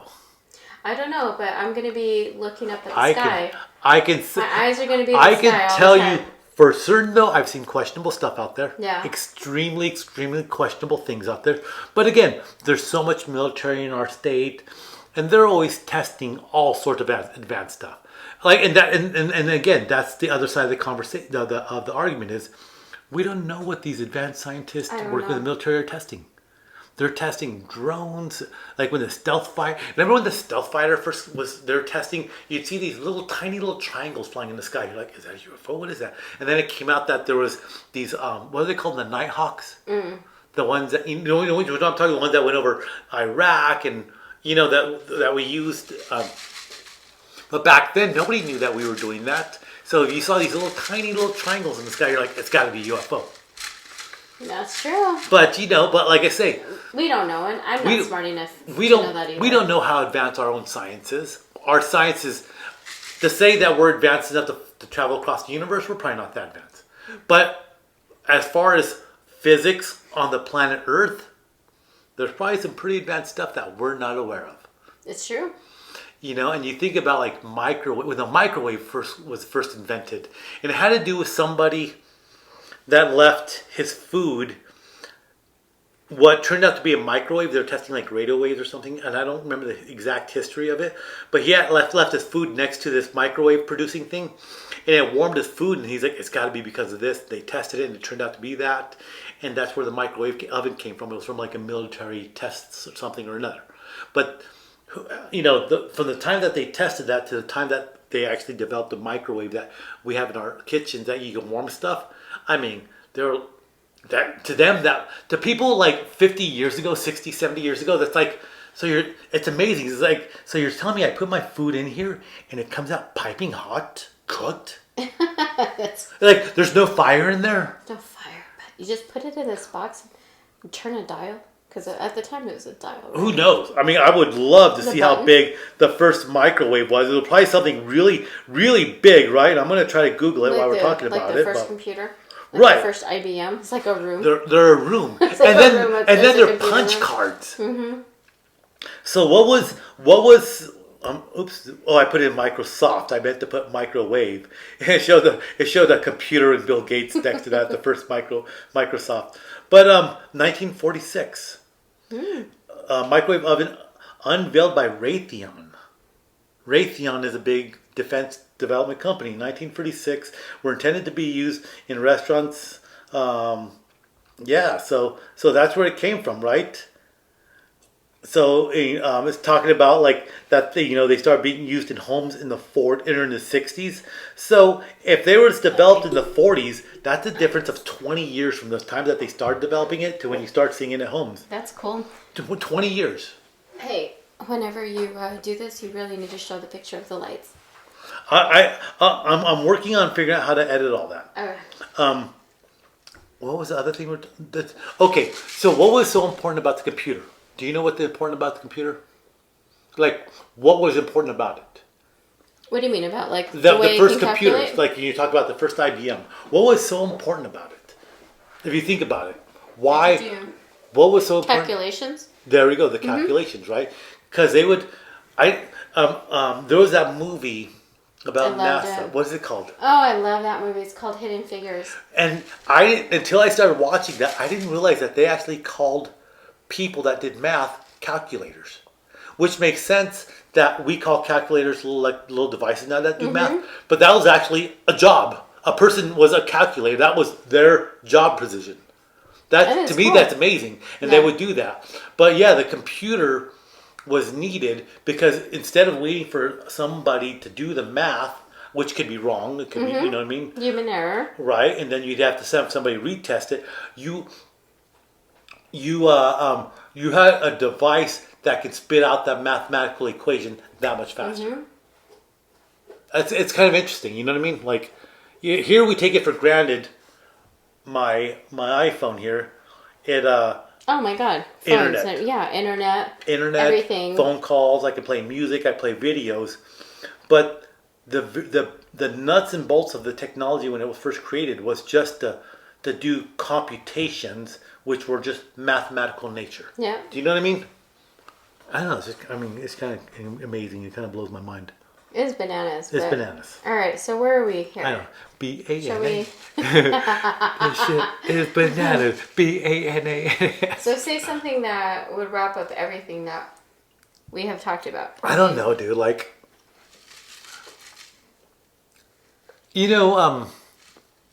I think this day and age with people, you have to be open-minded. I think totally. If you And yeah, completely, right? Because yeah, absolutely, you have to be. And you know what's weird about it is everything that we see and the trust that we have in technology. We honestly, I'm surprised that we're not even more. Which is, you know what's interesting? I mean, we rely on our technology. I was thinking about this in terms of COVID today. Mm-hmm. We're talking about like what we know and what we don't know in regards to like aliens and ghosts and all that, things we see in the sky. It's just like, I don't know what it is. I mean, is it a really cool plane I've never been on? I don't know. But think about something like COVID, this bacteria, Mm-hmm. right? That a lot of people died. Not the worst plague ever, but a lot of people did die from it. And people are still dying from it. People are still dying from Yeah. it. But I'm not a scientist, and for me to say that yes, this is going to kill you. Yes, vaccines will protect you 100%. Or for me to say the opposite, that like, oh, it's a bunch of foobar. And no, it's not killing you. And no, don't get a vaccine because they're going to make you sick. That's still outside of my scope of knowledge. Because, yeah, I do know basics about bacteria. I do know the basics of bacteria transmission. But the more I think about it, I don't know all there is to know about bacteria and COVID. We don't know what kind of research is done in laboratories. We don't know what kind of COVID animals have and how that. But what I do know is, there's a thing right now going on and it's COVID. And I have to be open-minded to it because maybe masks do help. Maybe vaccines do help. Maybe masks don't do anything.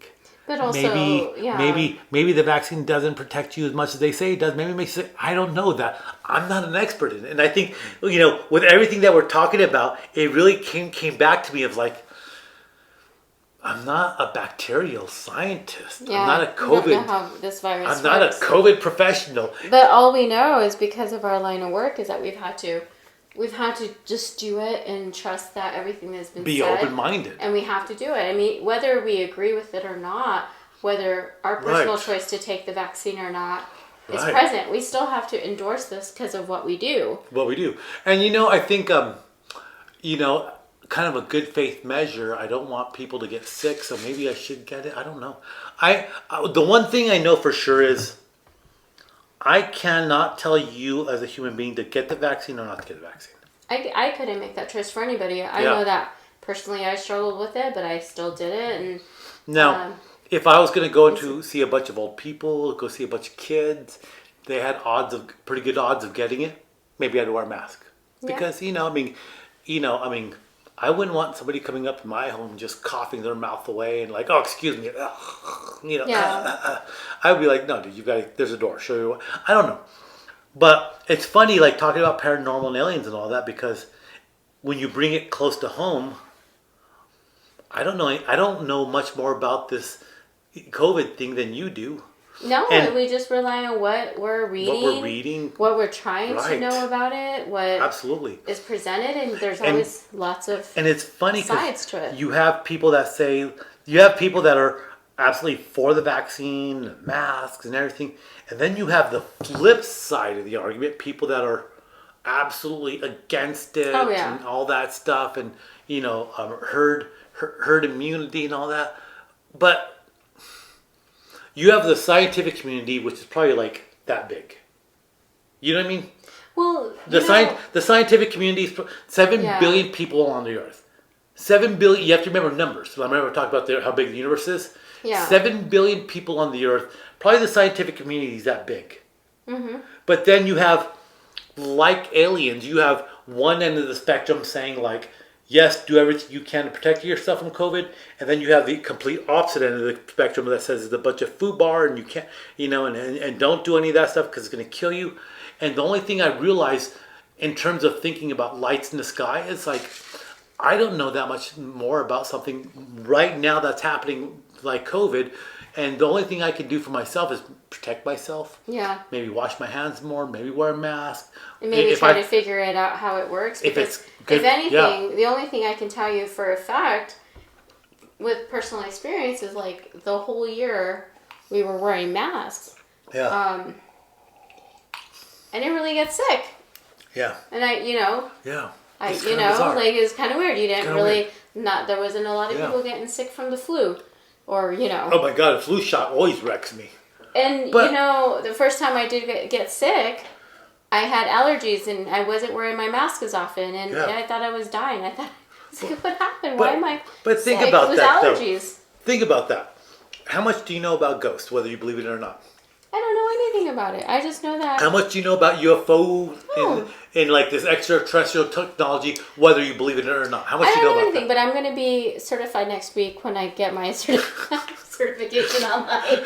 Jeanette, how much do you know about young men, Jeanette?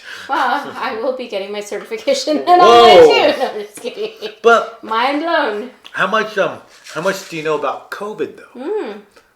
It's the same thing. Just what we read. Just what we read. Just what we know. And it's a complete leap of faith to believe what we're being told, but in good faith, maybe protecting our neighbors. I don't know. I mean, I can't tell people to take it or not to take it, but it's funny that it's such a controversial topic. Oh, yeah. Could you imagine if the plague swept through now? Because remember the plague, the Black Death, killed like a third of the population, or a third or 2/3 of the population. I honestly, it came down to just just cleanliness. Well, I mean, it's spread by fleas and from rats and all that. I mean, who knows? But the plague. I'm trying to look it up right now. I'm trying to look it up right now, like how many people died from the plague. But if the plague swept through modern times right now, think about that. Ooh. Can you imagine that? It's the bubonic. We've identified it. It's the bubonic plague. We have a vaccine for it. Go get vaccinated. You have to wear masks and da da da. We would probably be facing the same sort of backlash now. Oh, that's a bunch of hogwash. It's not spread by rats, and it's. Yeah. Do you know what I mean? Yeah. How crazy is that to think? Basically, what it comes down to is just that, we're not experts in any of this. We're just gonna.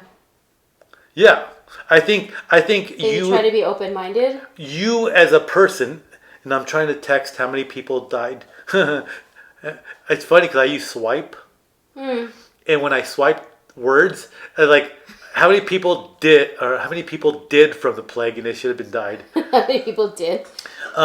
It says here, just on the top search, it says it's not known for certain how many people died during the Black Death. About 25 people. 25 people. 25. Only 25. That was amazing. About 25 million people are estimated to have died in Europe from the plague between 1347 and 1351. So in a matter of 4 years, 25 million people died. In relation to the if that's a third of the population, I don't know. You know what I mean? Here it says the most fatal pandemic recorded in human history, causing the death of 75 to 200 million people in Europe and Asia and North Africa. That's a big difference in numbers, from 25 million to 75 to 200 million. So, I mean, if it was something like that, 75 to 200 million, that's nuts. Even 25 million. That's nuts. That's a lot of people. That's a lot of people from the plague. But, I think about that. What happened if the plague came through right now? The way I frame the argument is like this. Even better, we about got vaccines. COVID. I know, No, we got just COVID. kidding. It's not even, When it comes not a good to when it situation. comes to vaccines, I'm not an expert. Can't tell people what to do or not to do. Straight up, right?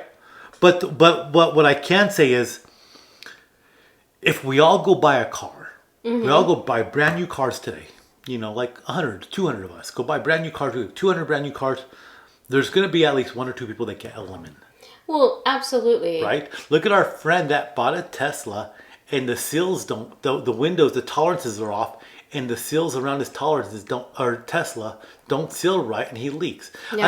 I don't know how many people have a Tesla I don't, that I probably only know don't one have person. issues. Yeah. There's probably a lot of Teslas sold, but he got one where the seals don't fit. It's a numbers game, right? So if we all buy cars, one of us is going to get a lemon. Now, in regards to that, you think about the history of vaccines. Smallpox. Mm-hmm. When was the last time you've heard of somebody dying from smallpox? I haven't.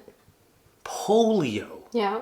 Polio, which our Franklin Delano Roosevelt from the World War II, the president, which eventually died from. People used to die from that all the time. When was the last time you've heard of somebody getting polio? You don't. Same thing with like leprosy. That's kind of, sorry, I'm all fidgety. Right, and everybody was afraid of leprosy, everyone's right? afraid of leprosy, yeah, but you don't really hear that. The one, measles, mumps, and rubella. Oh. I don't know what rubella was, but like mumps would render men impotent. You know, if they got it as a kid, it would go down to that, you know. But I mean, I don't know the specifics, but you don't hear those diseases killing people anymore. It's because of vaccines. Now. And I'm sure back then people had the same. I'm sure. Same struggle. They were like, I'm not going to do that. I mean, it's ridiculous. In smallpox, they got, I believe it was smallpox that came from like an animal. There was an animal version of it. And so they would get the animals that had smallpox and they would give it to people. And it was like that's when they realized if I got like a needle and poked around the sore of an animal, and I think it was a cow, and then with that same needle stuck you with it, you would get a milder version of smallpox that would prevent you from dying from the smallpox going around. So they didn't know you were getting antibodies, but what happened was that you would create antibodies from this bovine version of smallpox that was just as effective against the smallpox ravaging humans. So the point is I'm trying to make is like, we all buy cars, we're going to get lemons. But the history of vaccines, it's done a lot of good too. So it's a hard argument to make if you're for or against it, but it's there. Yeah. You can't take that away either. So, and how that relates to the bigger picture of everything that we're talking about, I think we all form opinions, but I think in the bigger scope of every topic, you have to be open-minded. It's not mathematics. In mathematics, you could be a mathematical professional, and you can show like your work, and you can show your equations. You can show how you get from A to B very easily. But in terms of all these other topics, you have to be open-minded because, and it just makes sense that you would be open-minded to anything, whether it's debunking it or believing in it. And then there's that one thing. I mean, and I think that a lot of people know this. And it's kind of safe to say that the more you know, the more you realize you don't know. There we go. Boom. Good say. The more you know, the more you don't know. The more you realize you don't know. Yeah. And that's really what it just comes down to. That's what it comes down to it.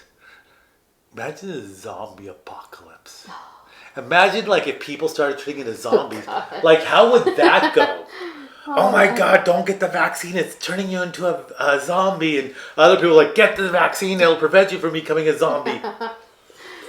How funny. And then from The Walking Dead, from AMC, The Walking Dead, like that guy Rick when they went to the CDC place and the scientist tells them, we all have it. We all have it. What? It's kind of like that movie. Have you ever seen that one movie, Soylent Green? What? Soylent Green is a sci-fi movie. You Soylent watch the Green. weirdest movies. Is this porn? Are you watching porn again tonight?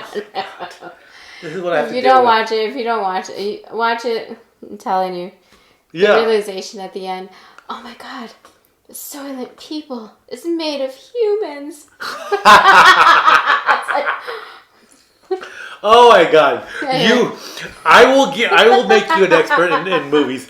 You know the most random, funny movies.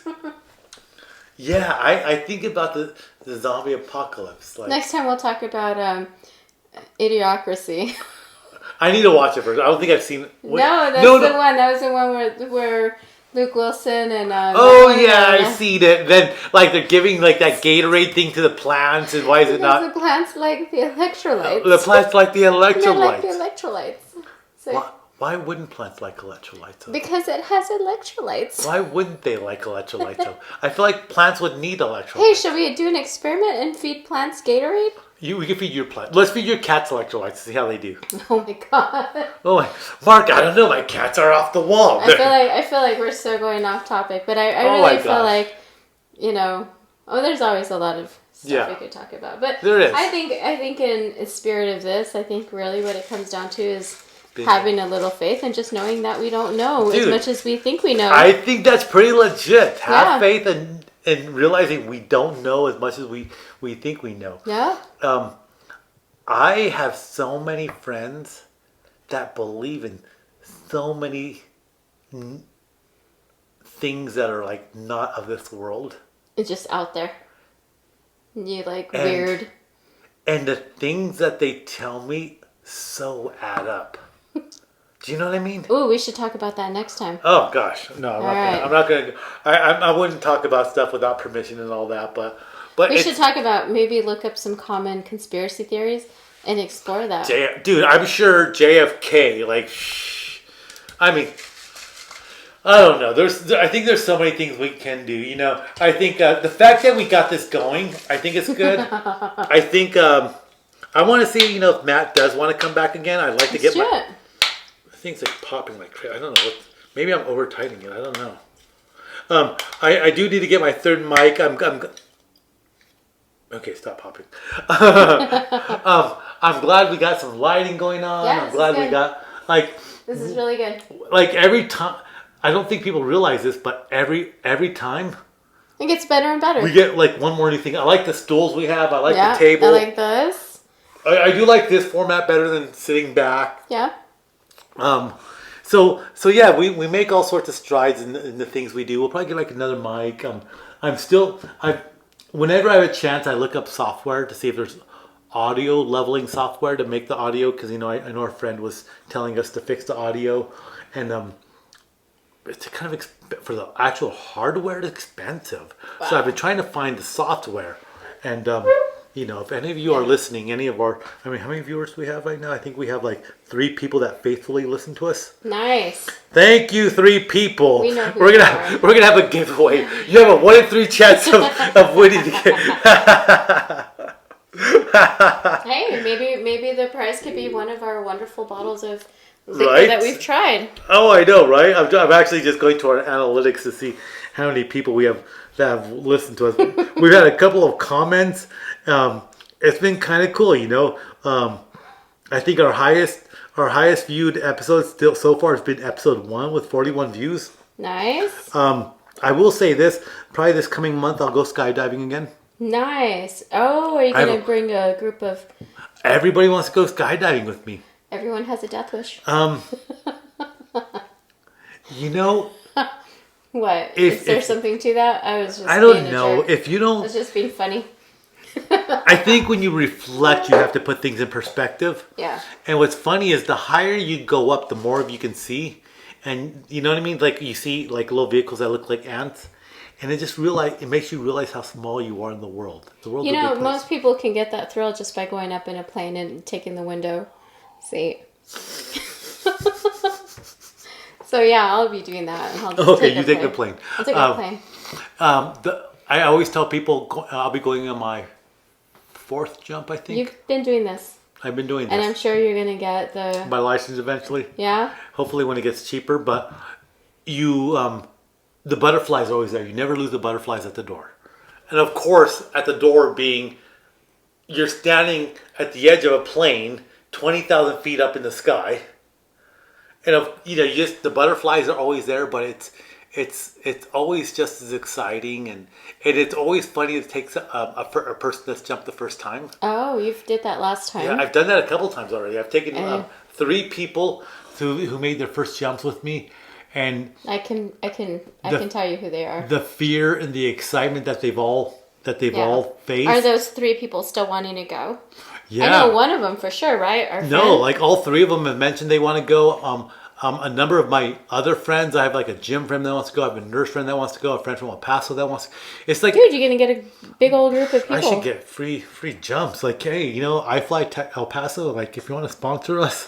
Wow. I'm trying to get my certificate from Hawaii, because you get certificates, and I'm trying to keep them all. So I'm trying to get a certificate from El Paso so I can, or for my first jump in Hawaii, which was beautiful. Coming down over Hawaii, like the blue water going through the clouds. It's just Hawaii's just a beautiful, beautiful place, But I can't find my certificate, so I'm trying to find that certificate. You should have them up in here. That'd be cool. Well, I have a binder where I'm keeping them all, because you have to show like all your jumps to get your license. So, so I've got a binder. I'm keeping them all in, and we'll see. We'll see. We eventually need to decorate this place. I don't know. Maybe we'll. Maybe reorientate the room. I don't know. We'll see what we do. We will get some more chairs, so that way if we get some people here, we can. Yeah, but well, when that happens, it'd be cool for maybe one of the newbies to come and be with us. Our 4th episode already. Wow. Did that kind of blow your mind that you've done 4 of these already? It's fun. No, actually, I've only done 3. Well, Matt filled in. Okay, so and then I've never met Matt, so it'd be interesting to do one. And hang out and that would be kind of an interesting one. How do you feel that, like, hey, I've done this? Like, I mean, because we talked about it for a long time, then we just pulled the trigger, right? It's fun. I mean, it's fun. It's cool, right? It is cool. It's fun. We talk about what we want to talk about. We have fun. I mean, testing out. There's a theme here. You're going to test out something different every week. Mm-hmm. I mean, stuff that we would talk about normally. Yeah. Yeah. But I know. unfortunately, Well, sometimes we're up Thursday night at 11 o'clock with our friends just talking. No, but I think we've done a good job keeping it pretty, like, not letting all the bad words fly. But we've always had good times talking about this, so I might as well just like. I feel like that scene in Old School with Will Ferrell and Luke Wilson, like, and Vince Vaughn, he's like, God, balls. It's like, all right. And and I know our friend Dario compares knowing us as, being a part of the Matrix. I mean, did he take the red pill or the blue pill? We're the rabbit hole. Which that's pill how we compared. We were just talking about that. What pill is that? Is that the red pill or the blue pill? I'm not sure, but he compares our friendship, yours and my friendship with him, as the rabbit hole friendship. I know, right? The rabbit hole. Yeah, well, because we talk about a lot of ridiculous things. But it's funny, we laugh, we have a good time, and we have some good friends. I'm trying to determine which is... Which one is it? We looked this up the other day. We just looked this up the other day. So I think in theory, what are we, I think it was the red pill, you go down the rabbit hole, and the blue pill was you go back to your mundane line.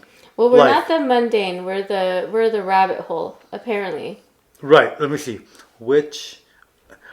You know what? I like that idea of having a laptop here to be able to look stuff up. That's a good idea. Yeah. I think we're going to start doing that. You know what I mean? Oh, here it is. Red pill and blue pill. Okay. Wikipedia says it refers to between the willingness to learn a potentially unsettling or life-changing truth by taking the red pill or remaining in contented ignorance with the blue pill. Okay, so apparently we've been the red pill. We're red pilled. We're red pilled. I got roofied. We got roofied. We're taking the red pill. You know what? We're roofing all of our friends. Not literally, but figuratively. Roofing all of our friends, bringing new people into our way of thinking. Oh my God. What did you just say, woman? I don't know, but I feel like we should probably cut this off. Just in ending, we are the rabbit hole. And it can only get better. It can only get better. I finished my ice cube. So I don't have any more ice for my scotch. And I think that the takeaway for today is be open-minded. Be open-minded. Be open-minded. Come down the rabbit hole with us. Come dance with us. Come dance with us. If you don't know what that we're referring to, look up Jimmy Fallon on YouTube. with Jennifer Lawrence. Come dance with us. Come dance with us. Oh my God, one of the best skits ever. Let us take you down that rabbit hole with us. Open the door. I was like, open the door. Open the door. Oh my God, that was a great skit with Jimmy Fallon. But yeah, be open-minded, and I think being open-minded goes both ways. If you find yourself being that person that's saying that can't exist or that can't be, if you're the skeptic, be open-minded that something might exist that might be outside of your realm of knowledge. But also, if you're a true believer in amazing accounts of things that are happening, step back and take the skeptical mind of it to make sure that you're not being bamboozled either, right? Yeah, that's true. And I think that's the good takeaway is, you know, what was the takeaway? Not be a skeptic. Be open-minded. Be open-minded. Don't be a skeptic. Yeah, don't be a skeptic, and don't go too far one way or the other. Just be open-minded, because like I say, it's beyond what we know. It's true. It is. I mean, you're not an expert in men, and you're not an expert in UFO. Well, I'm sorry, you're an expert in men, but you're not an expert in UFO, and you're not. I think there's a class for that. But you know, ghost, military technology, even modern science, be it modern theoretical physics, astrophysics. There's just so much information that you can't be an expert in at all. You have to be open-minded to what the truth can be, but also question the truth also, and make sure it really is what it is. That's true. That's pretty good. I think that's a pretty good lesson. All right. You know what? And one more thing. You know what I learned today? What? Covering the birds work. It did. I haven't even heard that. I have not heard. I heard now it let's take once. the sheet off and see if it works. They're gonna be so pissed. My crazy birds get so pissed. Dude, not till tomorrow then. Oh, Let them sleep. They're gonna be like, "You're a jerk. You're a jerk. You're a jerk. Why are you doing this to us?" That's hilarious. Yeah. No, you're right. Well, Jeanette, it was good. Good. Thank you for bringing the Buchanans, the Buchanans. Well, a wager's a wager. And the wager! No, oh my God! No. Okay. The basis of the wager is you went out with a guy that got overly attached quickly. And very touchy-feely, very... he didn't throw the L-bomb out there right away, did he? I really don't want to talk about it. The wager was that there was a guy... The wager was... And that he would... I recommended that you ghosted this guy. I said, just ghost him. I don't even want to talk about this. Okay. It's too much. Okay. No, the wager... It's too much. But the wager was that he was going to reach out to you. And I said he was going to reach out to you based on the characteristics that you told me of this guy. And I said, I bet you he's going to reach out again, because guys with this characteristic that try too hard to make an emotional connection right away. It was something happening too fast, and in reality, it was, in theory, I've had this conversation with a friend. I'm kind of trying to stay in the safe zone. Yeah, I know, right? Like without saying names or anything like that. Jeez. And with women, we always think that we want a certain thing, and then when it presents itself, it might be too much of what we may want, but too much of anything is just too much. Too much food, too much alcohol, too much love. That's a really good point. Too much of something. Oh, sorry, didn't mean to spit. Too much of something blind is too much. And when you receive too much, when you think you want that characteristic in something, when it's overly too much, it's too much. So it's like overwhelming. It was overwhelming for me. Hey, it's funny. You're talking about being overwhelmed by a man that threw himself at, or I don't want to say threw himself. He was offering too much of something that maybe a woman would want too fast. Right. And it was just too much for me. And my takeaway was it like a guy with certain characteristics. I was like, it was funny because we're like, when will a guy reach out to you? And you're like, it'll be a week. And then in my mind, I was thinking the 3-day rule, because that's pretty standard. And in my mind, I was like, a guy with this characteristics will reach out to you right away. And lo and behold, he did. And I definitely not going to say names, and there is someone for everybody. There is someone. But it definitely was not for me, and it made me question about what I wanted again. Like, oh wow, that was too much. So the wager is we bet. So anytime we say, if we make a bet, it's going to be a bottle of alcohol. So if you win the wager, I owe you a vodka, and if I win the wager, you owe me a scotch. And going forward, that's the way it's going to go. We don't have to name terms. If we lay out a bet and we say, it's going to be a bottle. It's going to be a bottle. It's going to be a bottle. Just so we know, a bottle. That's like a whole other conversation. I know. We should talk about that next time. Relationships. And that's, Oh my God. It's like, I could just air my dirty laundry. I think your jaw would hit the floor, because the best way I could describe it is like this.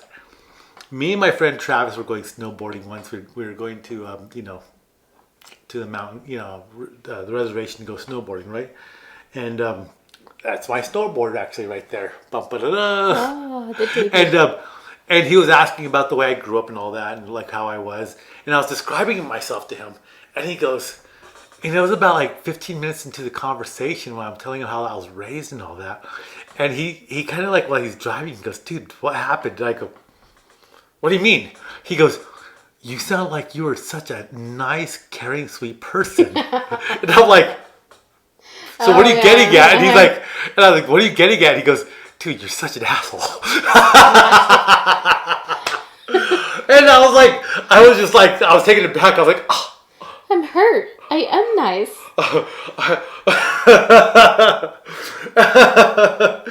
But I don't know.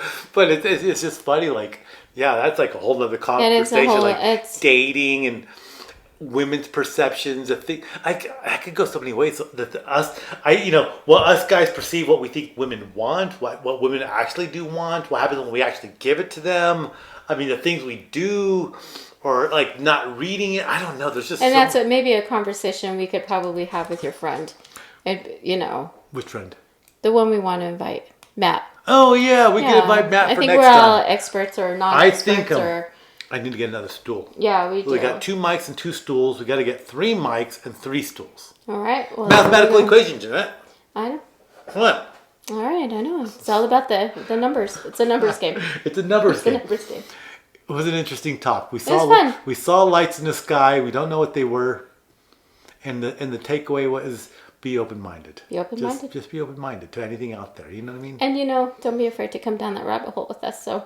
Take the red pill. Have a drink and come take the red pill. Take the red pill. We're not promoting doing drugs. No, we're definitely, but we're on our way to spreading the red pill to all of our friends. We could talk about the Matrix sometime. I love that. You know what would be cool? Okay, maybe before we wrap this up, but I was thinking about like things that we could talk about on here, like things that people like. We're both rugby fans. I do like talking about rugby. I like talking about UFC. I like talking about movies, weird stuff. Like, I think, and it's funny because I've tried to come up with agendas about stuff, but man, once we start talking, it just goes. It just goes. You never know where it's going to go. I know with Matt was here, we had an agenda to talk about good health, exercising, and how all that relates to COVID. And we went down so many. The rabbit hole. Yeah. We went down the rabbit hole. It's amazing. How funny. I would one day like to be able to come bring somebody in and be like, hey, this person is an engineer. This person's a doctor. This young lady that was helping me, she worked at a stretching place. She wanted to be able to talk about, like, she told me, it's like, oh man, if you had a podcast, I'd like to be able to talk about the merits of taking care of yourself and physical therapy and just simple stretches to do at home and all that. And we're barely on podcast 4, you know what I mean? But still, it'd be kind of cool. Yeah, it will. It would be kind of cool, you know what I mean? So, who knows? All right, then. Yeah. Be open-minded. Just be open-minded. Be open-minded. Just come dance. Come dance with us. Come dance with us. Come dance. Man, well, thanks, Jeanette. All right, it was fun, dude. Have a good night. All right, good night. We should have like a sign-out thing. Signing off. Dun, dun, dun, dun.